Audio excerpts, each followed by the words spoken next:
Assalamualaikum warahmatullahi wabarakatuh. Waalaikumsalam. Kembali lagi dengan podcast Pirgal SMP Al-Irsyad Kota Tegal. Pada kali ini kita akan membahas implementasi tentang proyek penguatan profil pelajar Pancasila. Untuk membahas lebih jauh, kita hadirkan narasumber yaitu Ustazah Melita. Beliau adalah guru IPA dan salah satu guru yang mengajar tentang proyek penguatan profil pelajar Pancasila. Bagaimana Ustazah Melita kabarnya, sehat? Alhamdulillah sehat. Ya, alhamdulillah. Perlu kami sampaikan tahun ini tahun pertama SMP Al-Irsyad menerapkan profil pelajar Pancasila. Penerapan seperti apa yang dilakukan di SMP Al-Irsyad, Ustazah? Iya, jadi sebelum kita membahas lebih lanjut apa itu profil pelajar Pancasila, tentunya profil pelajar Pancasila itu ada induknya, yaitu kurikulum Merdeka. Jadi dari tahun 2022 di semester pertama berlanjut dengan semester kedua di tahun 2023. Tahun ini merupakan tahun pertama dalam penerapan kurikulum Merdeka di SMP Al-Irsyad, di mana yang menerapkan itu di kelas 7 saja. Kelas 8 dan kelas 9 masih dalam tahap kurikulum 13 seperti itu. Jadi di kurikulum Merdeka ini pemerintah menginginkan bahwa pelajar itu harus memiliki karakter yang kuat, di mana karakter yang kuat ini diimplementasikan dalam profil pelajar Pancasila. Nah, di profil pelajar Pancasila ini ada beberapa dimensi, antara lain beriman, bertakwa kepada Tuhan Yang Maha Esa, dan berakhlak yang mulia. Kemudian yang selanjutnya ada bernalar kritis, ada kreatif, mandiri, bergotong royong, kemudian berkebinekaan global. Kalau boleh tahu dimensi apa saja yang dilakukan di SMP Al-Irsyad, Ustazah? Iya, jadi dimensi yang diterapkan di SMP Al-Irsyad itu ada bernalar kritis, kreatif, bergotong royong, dan mandiri. Jadi di 4 dimensi ini untuk selanjutnya diterapkan di proyek penguatan profil pelajar Pancasila yang terdiri dari beberapa tema. Kan ada 9 tema ya, Us. Apa saja yang udah diterapkan di SMP Al-Irsyad? Iya, dari ke-9 tema tersebut, kami mengambil 3 tema, yaitu tema kewirausahaan, kemudian suara demokrasi, dan gaya hidup berkelanjutan. Nah, ini yang di depan merupakan hasil karya dari siswa dengan tema gaya hidup berkelanjutan.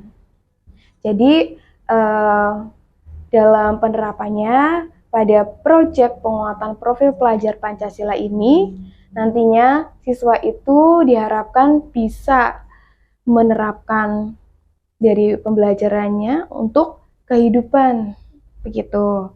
Misalnya dari kewirausahaan, siswa itu dalam satu kelas dibagi beberapa kelompok.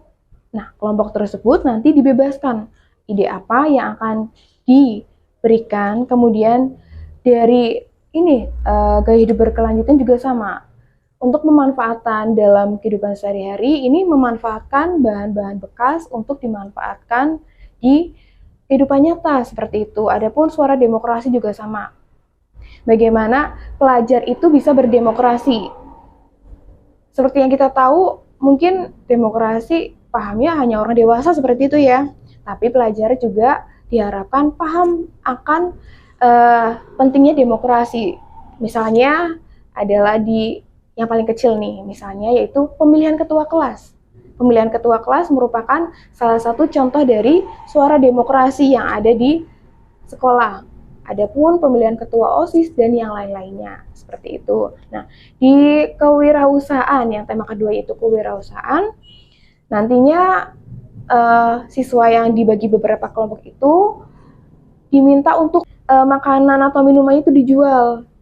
Kemudian dijual untuk siapa? Dijual untuk teman-temannya, teman-teman kelas 8, teman-teman kelas 9. Nantinya dari kewirausahaan ini mereka akan mendapatkan beberapa ilmu, tentunya tentang kewirausahaan, entrepreneur, di mana siswa ini nanti barangkali nih ke depannya punya jiwa entrepreneur, bisa mengelola keuangan dengan baik, seperti itu. Kemudian gaya hidup berkelanjutan juga sama, memanfaatkan barang yang ada, barang bekas supaya menjadi nilai jual yang tinggi. Tantangan apa saja yang dihadapi pada implementasi proyek penguatan profil pelajar Pancasila? Iya, jadi karena proyek atau profil pelajar Pancasila ini baru tahun pertama, tentunya SMP Al-Irsyad mengalami beberapa tantangan, misalnya saja modul ajarnya, kemudian beberapa administrasi yang mungkin kami harus mendapatkan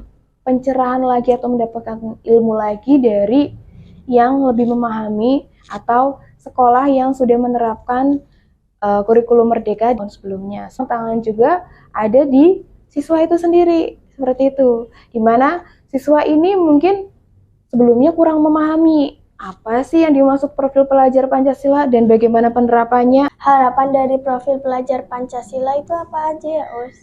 Harapannya nantinya, karena kan di tema proyek penguatan profil pelajar Pancasila ini ada 9. Saya sendiri selaku guru IPA berharap semoga nantinya di tahun berikutnya akan diterapkan lagi tentang tema-tema yang lebih banyak, bukan hanya yang 3 tersebut, supaya pelajar paham akan karakternya yang dimiliki. Kemudian dari proyek ini pelajar juga akan dapat mengimplementasi atau menerapkan dari kebermanfaatan proyek ini di kehidupan selanjutnya, di kehidupan semestinya.